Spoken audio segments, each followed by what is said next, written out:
കേന്ദ്രം പോപ്പുലർ ഫ്രണ്ടിനെ നിരോധിച്ചെങ്കിലും പോപ്പുലർ ഫ്രണ്ടിൻ്റെ വിവിധ മോഡ്യൂളുകൾ വിദേശത്ത് നിന്ന് നമ്മുടെ രാജ്യത്ത് പ്രവർത്തനങ്ങൾ നടത്തുന്നുണ്ട് എന്ന റിപ്പോർട്ടുകൾ നേരത്തെ പുറത്തു വന്നിരുന്നു.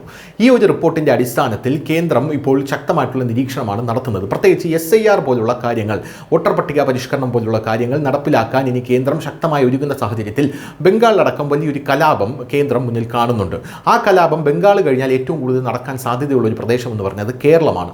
അതുകൊണ്ട് കേരളത്തിൽ വലിയ രീതിയിൽ ശ്രദ്ധ കേന്ദ്രീകരിക്കാൻ ഇപ്പോൾ കേന്ദ്ര ഏജൻസികളുടെ തീരുമാനം എന്ന റിപ്പോർട്ടുകൾ ഇപ്പോൾ പുറത്തു വരുന്നു. അതിൻ്റെ പ്രധാനപ്പെട്ട കാരണം എന്ന് പറയുന്നത് കേരളത്തിൽ വലിയ രീതിയിൽ ബംഗ്ലാദേശികൾ തിങ്ങിപ്പാർക്കുന്നു എന്നുള്ളതാണ്.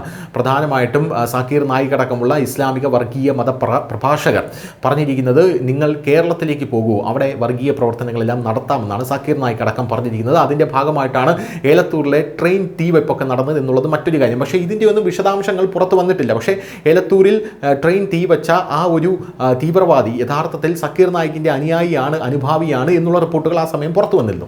എന്തു തന്നെയായിരുന്നാലും ഇപ്പോൾ കേരളത്തിൽ നടക്കുന്ന പ്രവർത്തനങ്ങൾ NIA ശക്തമായി നിരീക്ഷിക്കുകയാണ്. അതിൻ്റെ ഒരു പ്രധാനപ്പെട്ട കാരണം എന്ന് പറയുന്നത് കേരളത്തിൽ ഇപ്പോൾ അടുത്തിടെയായി വർഗീയ കലാപങ്ങൾക്കുതകുന്ന ഒരുപാട് കാര്യങ്ങൾക്ക് വഴിമരുന്നിട്ട് കൊടുക്കുന്ന വിഷയങ്ങൾ SDP അടക്കമുള്ള സംഘടനകൾ ഉണ്ടാക്കുന്നതായി കേന്ദ്രത്തിൻ്റെ ശ്രദ്ധയിൽപ്പെട്ടു. അതിലൊന്നാണ് ഹിജാബ് വിഷയം.